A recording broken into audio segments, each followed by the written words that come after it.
அனைவருக்கும் வணக்கம்.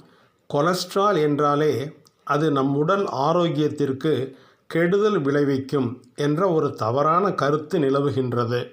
கெட்ட கொலஸ்ட்ராலின் அளவு அதிகமாக இருந்தால்தான் அது நமது உடல் ஆரோக்கியத்திற்கு கெடுதலை விளைவிக்கும். கெட்ட கொலஸ்ட்ராலின் அளவு குறைந்து நல்ல கொலஸ்ட்ராலின் அளவு அதிகமானால் அது நமது உடல் ஆரோக்கியத்திற்கு மிகவும் நல்லது. HDL கொலஸ்ட்ரால் என்ற நல்ல கொலஸ்ட்ரால் நமது இதயத்தின் செயல்பாடு மேம்பட உதவுகின்றது. அதனால்தான் அது நல்ல கொலஸ்ட்ரால் என்று அழைக்கப்படுகிறது. நல்ல கொலஸ்ட்ரால் நம் உடலில் உள்ள அதிகப்படியான கெட்ட கொலஸ்ட்ராலை அகற்றுகிறது. தமனிகள் மற்றும் இரத்த நாளங்களில் அடைப்பு ஏற்படும் அபாயத்தை குறைக்கிறது. இதனால் மாரடைப்பு ஏற்படும் பெரும் அபாயத்தை தடுக்கிறது.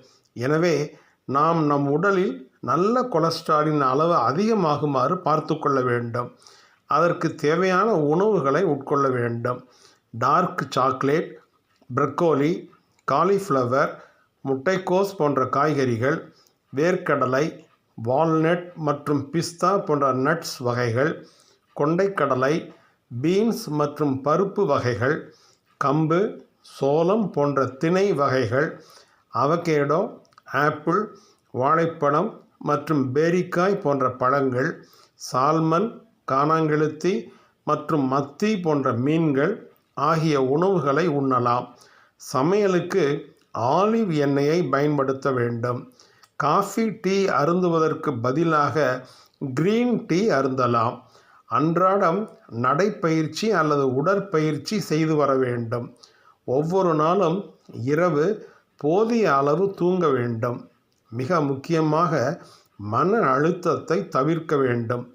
எப்போதும் மன அழுத்தமின்றி மகிழ்ச்சியுடன் இருக்க வேண்டும். இப்படியெல்லாம் செய்தால் நல்ல கொலஸ்ட்ராலின் அளவு அதிகமாகி நீண்ட ஆயுளுடன் வாழ்வது மிகவும் நிச்சயம். அனைவருக்கும் நன்றி.